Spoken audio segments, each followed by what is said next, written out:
Os cumprimento a amada igreja com a paz do Senhor. Os irmãos estão bem? Pode tomar os vossos assentos.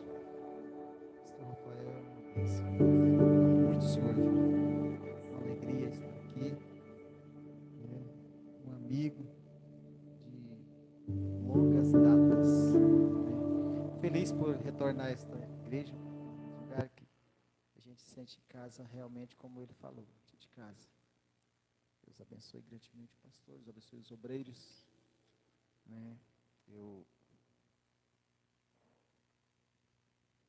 estou feliz e quero tributar a Deus nesta noite a minha vida, a vida da minha família e a vida desta igreja lavada e comprada com o sangue de Jesus. O pastor me passou um tema quando ele falou comigo, que está em Lucas capítulo 24 e o versículo de número 5. E é muito forte esse tema, porque parecendo, como ele me falou, que ele vive. E nós vamos compartilhar algo que Deus colocou no nosso coração com os irmãos. O versículo, eu quero ler do versículo 1 até o versículo 6, para a gente falar menos do texto e entender mais. Capítulo 24 do Evangelho de Lucas, diz assim: no primeiro dia da semana, bem cedo, elas foram ao sepulcro, levando as especiarias que tinham preparado.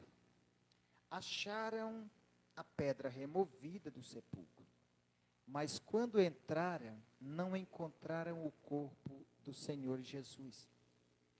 Estando elas perplexas a esse respeito, de repente pararam junto delas 2 homens, com vestes resplandecentes.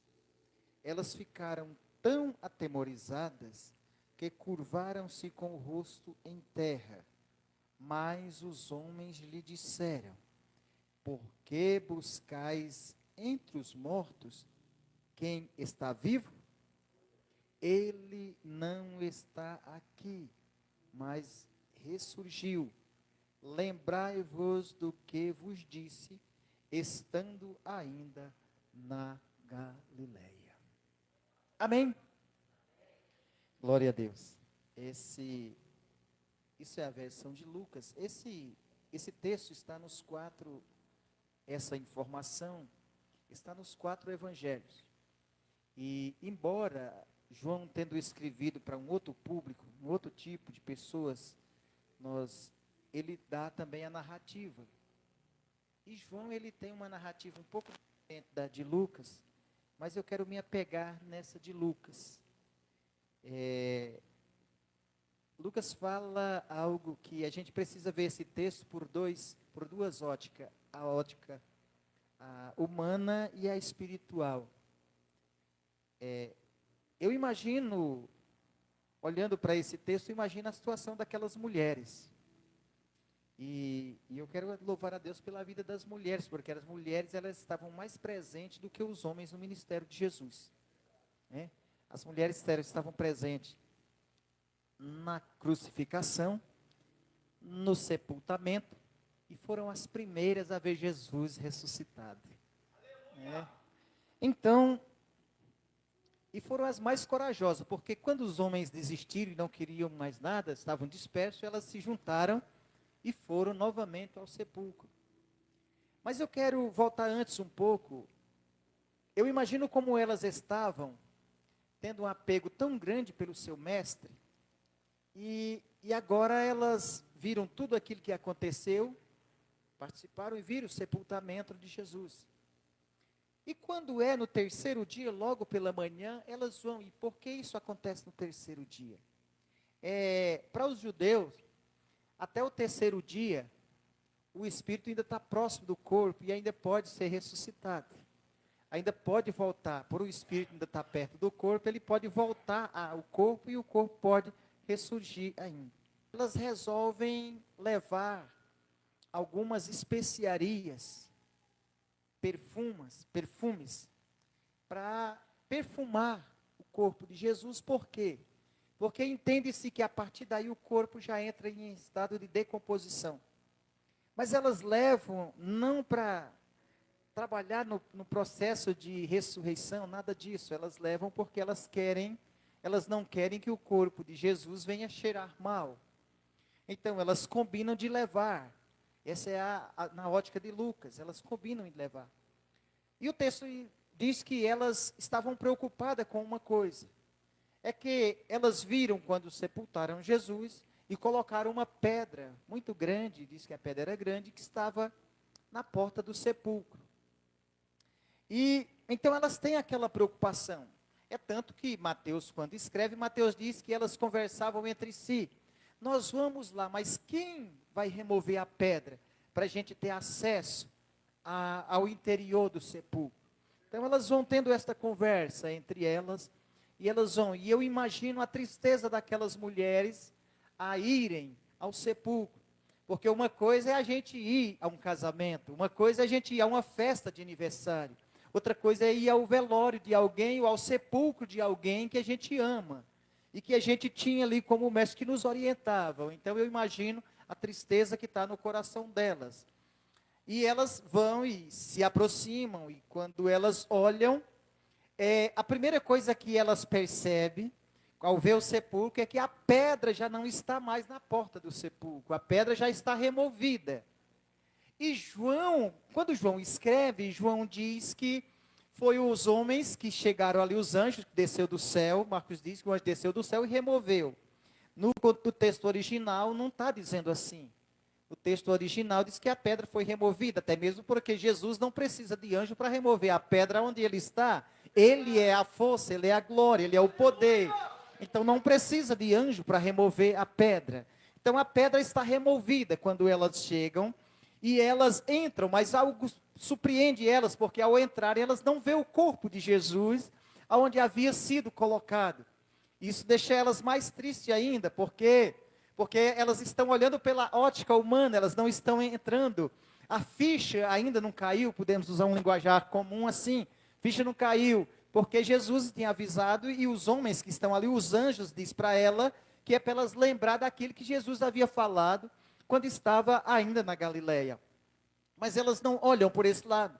E quando elas se aproximam, elas ficam assustadas com aquilo e elas começam a olhar umas para as outras. Eu imagino assim, o que terá acontecido? E quando elas voltam, tem dois homens que se aproximam delas. Diz que eles estavam com uma roupa tão brilhante que elas temeram e ficaram atemorizadas. E elas se prostraram com o rosto em terra. E quando elas fazem isso, ele chama a atenção dela e faz esta pergunta: por que vocês buscam entre os mortos aquele que vive?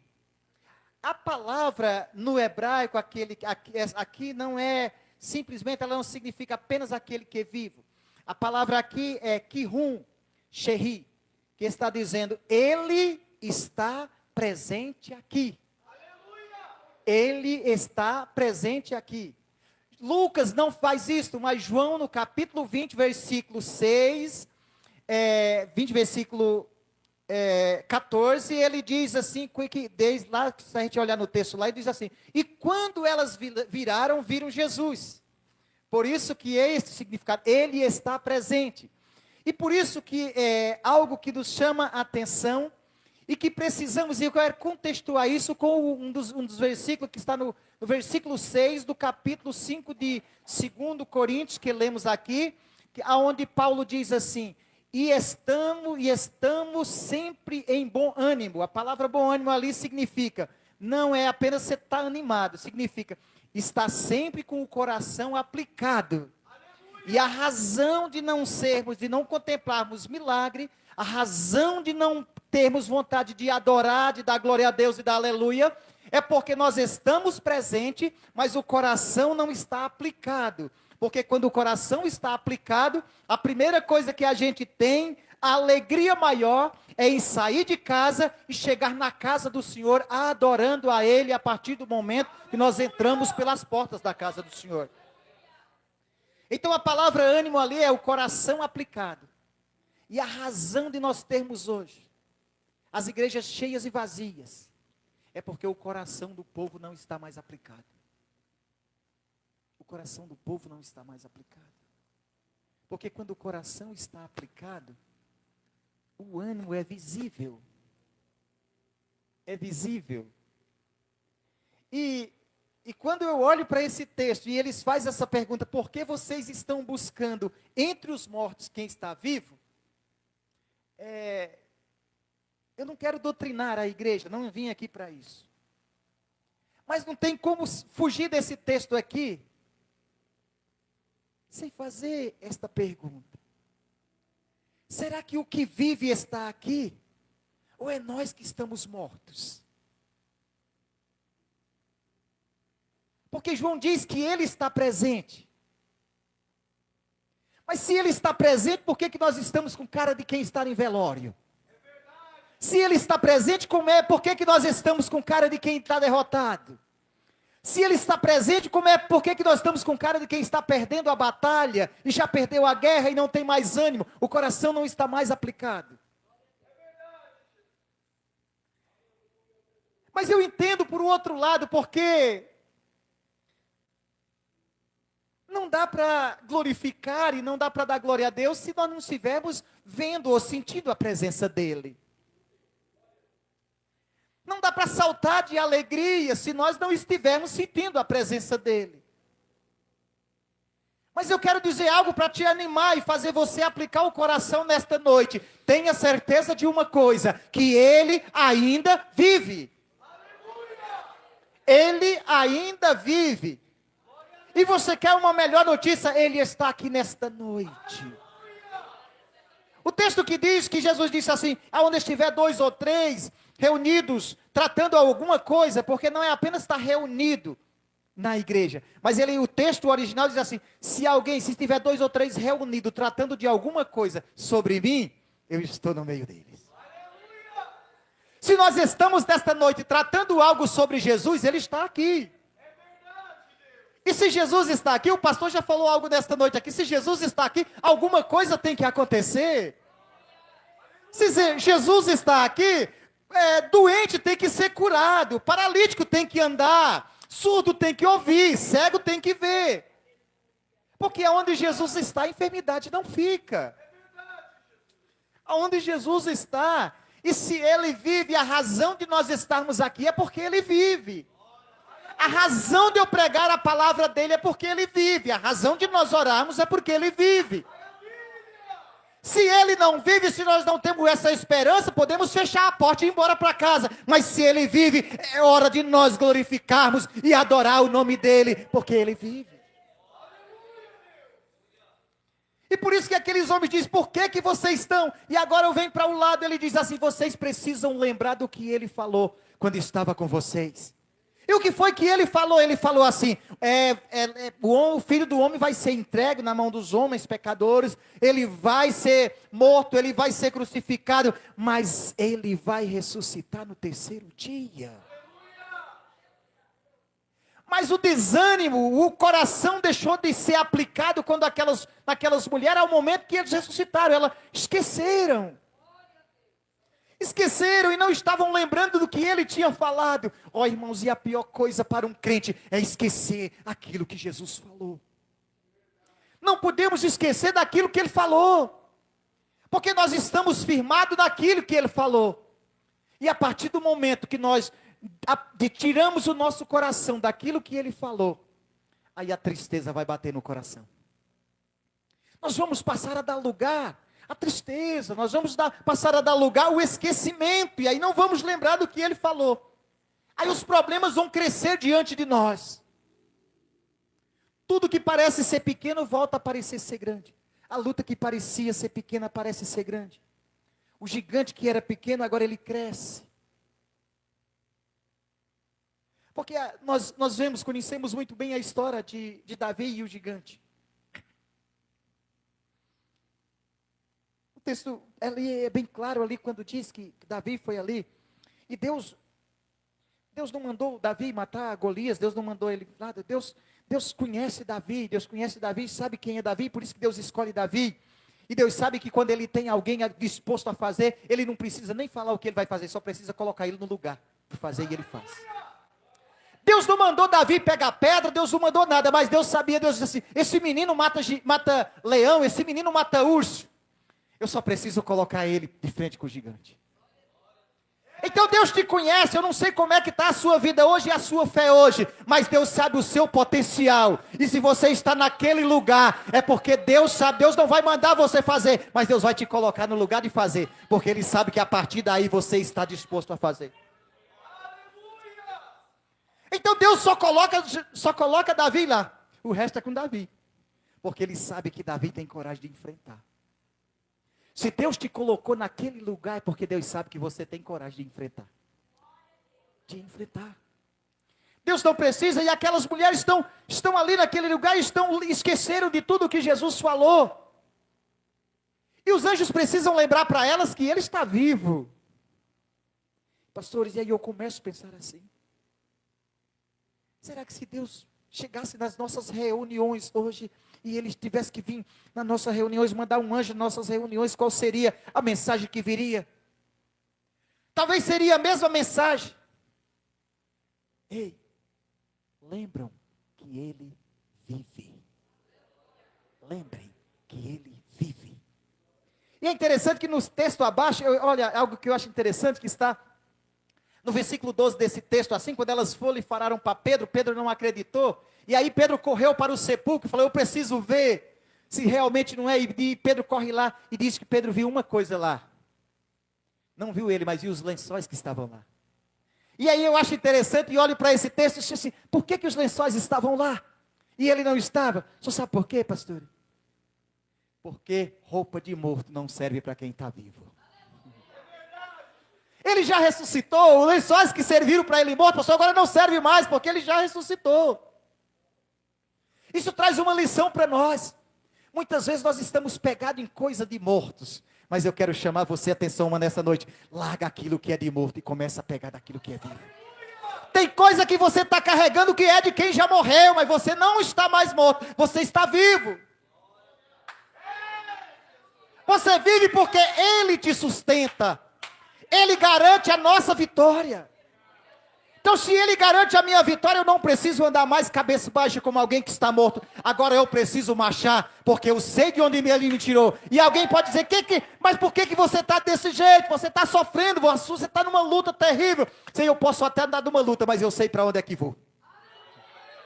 Eu posso até estar numa luta, e alguém pode até achar que eu estou derrotado, mas eu não estou não, eu sei para onde vou.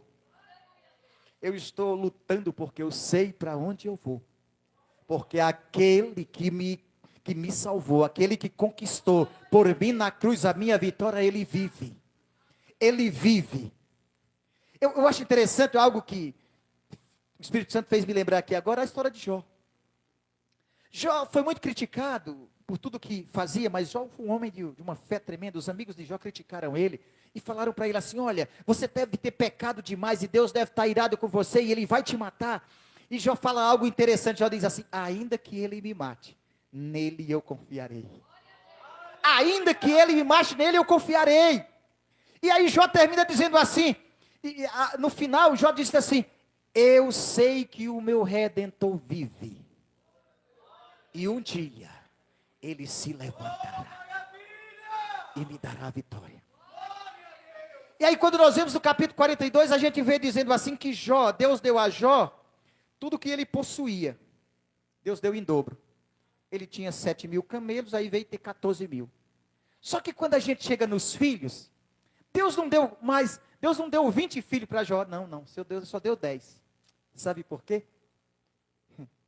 Que Deus não deu em dobro os filhos, Deus só deu a mesma quantidade que ele tinha, porque o que possuía é uma coisa, filho não é coisa que a gente possui, filho é herança do Senhor. Então Deus só deu a ele 10, o resto deu Deus tudo em dobro, mas os filhos só deu a mesma quantidade que ele tinha. Por quê? Porque acreditar e ter a certeza de que Ele vive, irmãos, é não abrir mão daquilo que a gente tem, que Ele já nos deu. É não abrir mão da nossa fé. É não negociar a nossa convicção. Eu costumo dizer assim que Conceito a gente negocia e conceito a gente muda, mas convicção e princípios a gente não muda. Porque nós precisamos entender, nós temos um grande problema. É confundir o que é importante e o que é necessário. É confundir o que tem valor e o que tem preço. O que tem preço é negociável, mas o que tem valor não se negocia. A salvação é algo que tem valor e não negocio a salvação por nada. E eu quero dizer uma coisa para você, e eu não vou estender muito, já estou terminando, mas eu quero dizer uma coisa para os irmãos. Deus não tem compromisso com o que é importante, Deus tem compromisso com o que é necessário. Porque o que é importante você conquista, mas o que é necessário vem dele. Deus não está preocupado com felicidade. Pastor, você vai falar um negócio desse? Vou. Porque felicidade é aquilo que os outros proporcionam para você. Deus está preocupado com a sua alegria. Deus quer ver você alegre. Porque a alegria do Senhor é a nossa força. Deus quer te proporcionar alegria. Alegria, felicidade é o que as pessoas nos proporcionam. Por exemplo, você vê alguém faz uma coisa para você e você fala assim: a senhora me deixou feliz. Porque é os outros que proporcionam felicidade. Mas Deus proporciona alegria e vida eterna, aquilo que é necessário para você. Então eu termino dizendo para você essa noite: se tiver que perder alguma coisa, perda, mas nunca perda a presença de Deus. Vá com a convicção. Se alguém olhar para você, criticar você, você diga assim: eu sei que Deus está comigo, não estou preocupado. Eu costumo dizer que o povo tem um negócio de crítica construtiva. Não existe crítica construtiva. Porque toda crítica é aquilo que você já fez, que já fez. Não é que você vai fazer. Né? Então não existe esse negócio. E eu sempre falo, eu não me preocupo com o que as pessoas vão falar, porque quando as pessoas, quando falam de você, e quando falam de você é porque elas querem te imitar.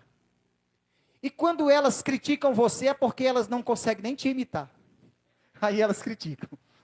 Só por isso acontece. Só aqui que acontece. Mas eu quero dizer uma coisa: a nossa esperança não está nas coisas seculares, nem nas coisas materiais. A nossa esperança é saber que logo, logo estaremos com Ele.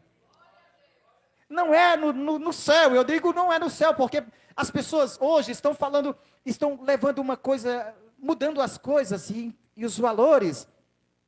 Porque a gente fala, não, eu quero estar no céu, e é o céu, e parece que Jesus tornou um detalhe no céu. Mas é o contrário, o céu que é um detalhe. O céu só é bom porque Jesus está lá. O inferno é ruim porque Jesus não está lá.